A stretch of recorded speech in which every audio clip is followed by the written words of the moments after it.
Joins us in the Weather Center with a look at what's going on this week. Yeah, we've got a kind of an unsettled pattern here this evening. It is starting to feel a lot more like fall, no doubt about that, with some scattered showers and gray skies. Let's take a look at the national picture. We'll get to Milton in a moment. I want to briefly talk about our area. We've got showers.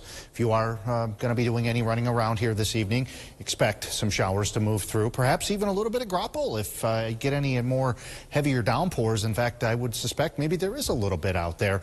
Perhaps even a rumble of thunder.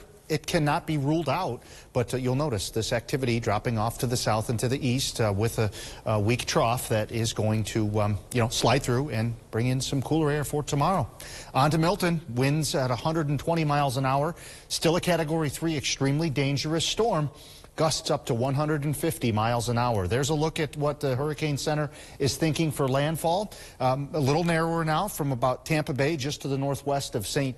Pete's, just to the southeast of Sarasota, not quite down to Venice, but that will be later tonight, probably 10, 11, 12, 1 o'clock, somewhere in that area.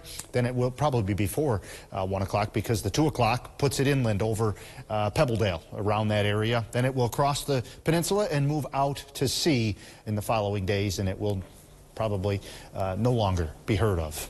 Still expected to be a Cat 3 at landfall. That's still a major hurricane.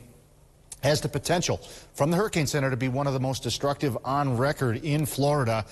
Rain, 8 to 16 inches of rain, catastrophic flash flooding. It's just not a good situation. And then tornadoes are a threat as well. Tropical storm force winds are pushing in, continuing to push inland in Florida. 50s right now. Look at Cortland, 46 degrees. 55 in Greene and Norwich and Sherburne as well. Your weather headlines, yeah, rain this evening with that front dropping in. Dry Saturday, but it will be wet on Sunday, I believe. Northern lights are possible. We'll give you a look at that in a moment. And Milton, of course, is now impacting Florida. So we do have a geomagnetic storm watch in effect. A G4, actually. That's a severe geomagnetic storm expected. I've put the numbers on here again. Look at these KP index values. 8+ is what they're forecasting, what the Space Weather Prediction Center is forecasting, all the way through about 2 or 3 o'clock in the morning on Friday.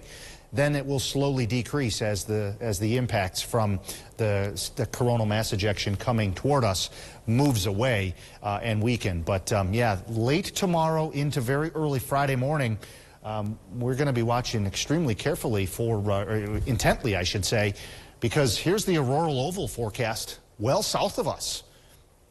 There are never any guarantees, but if you want to see northern lights, maybe even, close to overhead, this would be a type of storm where that could happen.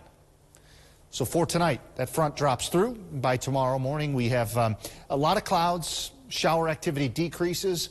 Clouds tomorrow morning. A little bit of a breezy day tomorrow, with breaks of sunshine, and then into tomorrow night, we still look at that northwest flow. So I think we've got lake effect clouds in the forecast. So it's going to be a matter of where you're located, I think, if you're going to be able to get a chance to see those northern lights if they show up. So we'll keep my fingers crossed that we'll end up seeing more clearing for most of the area. But next 7 days, 60s on Friday, Saturday, unsettled Sunday, and then much cooler into early next week. I know you were saying back in the 5 o'clock that you were hoping you were wrong about the forecast, which I thought was really funny. I hope so.